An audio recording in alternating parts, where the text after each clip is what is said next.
Psalm 136, in this psalm of 26 verses, you get a statement and then the phrase, "For his grace endures forever." So you read, he did certain things because his grace endures forever.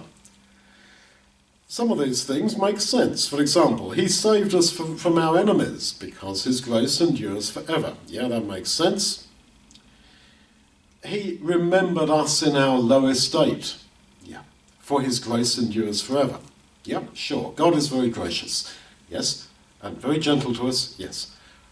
But then there's other things that it says God did that we would struggle with. And yet we also read, for his grace endures forever. I'll give you some examples. Verse 10, to him who struck down the Egyptian firstborn, for his grace endures forever. For him who overthrew Sihon and Og, etc., for his grace endures forever. Wait a minute, the God then who killed the Egyptian firstborn did this because his grace endures forever? Well, then you start to struggle a little bit with this. And my point is that that is intentional.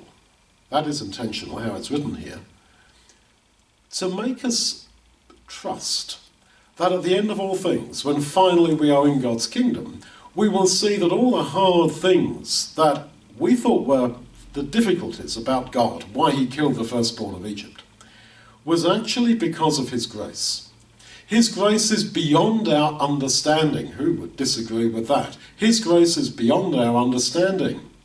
So it is not for you and me to judge God, to say, oh, well, God, why did you kill the firstborn of Egypt? Yeah, answer, because his grace endures forever. Oh, well, I don't see any grace in that. No, you don't. Now, trust.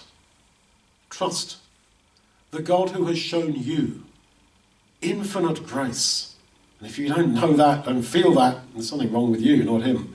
The God who has shown you infinite grace is the God who has dealt by that grace throughout history. Some things, yeah, you get, well, because you remembered us in our low estate, because your grace endures forever. Yes, understand that. Yes, we are very low, very unworthy, yes. Yeah, but the harder things that we struggle with, how would God do that to me? Why did God allow this to happen? The things that make people angry with God, it's only because they don't trust what it says here.